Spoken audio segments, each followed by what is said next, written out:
This code is a C++ program that takes an integer input from the user and then outputs a string based on the value of the input. The first line includes the IOString library, which provides input and output functionalities in C++.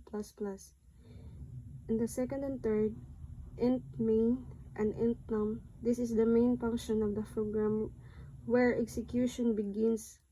It declares an integer variable named num to store the user's input.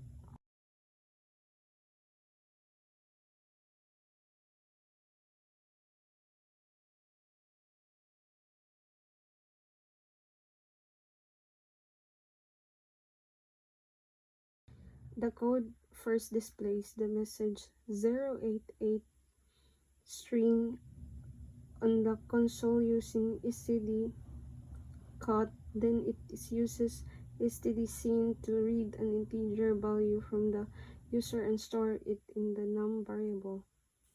The rest of the code uses a series of if statements to determine the output based on the value of num.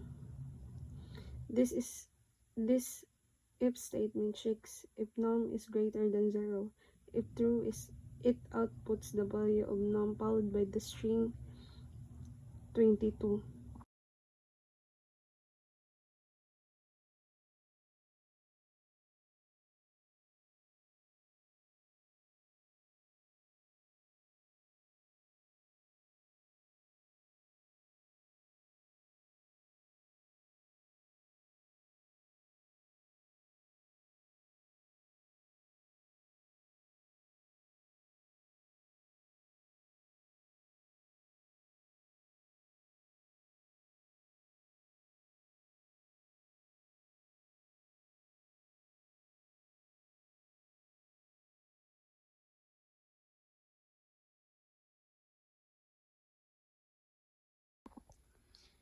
This if statement checks if num is less than 10.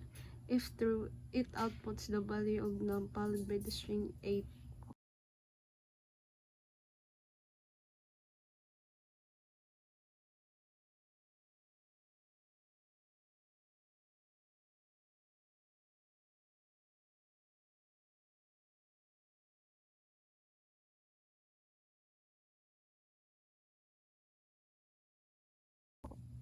This if statement checks if num is less than 100. If true, it outputs the value of num followed by the string 28.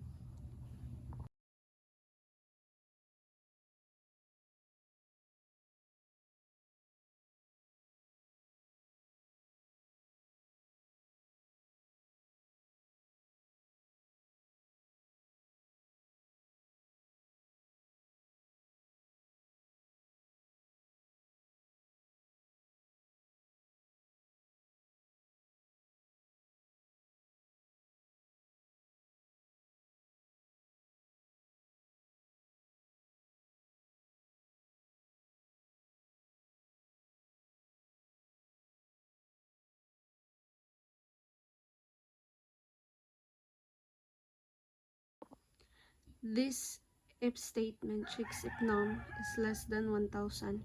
If true, it outputs the value of num followed by the string 888.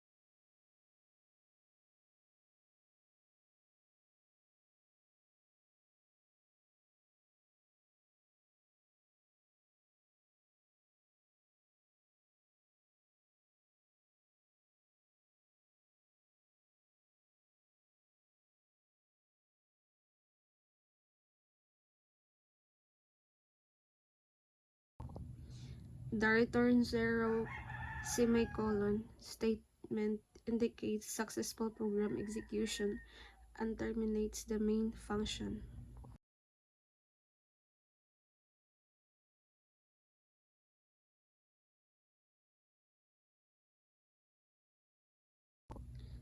This C++ program takes an integer input from the user and outputs a string based in the input value using the series of conditional statements to determine the appropriate output.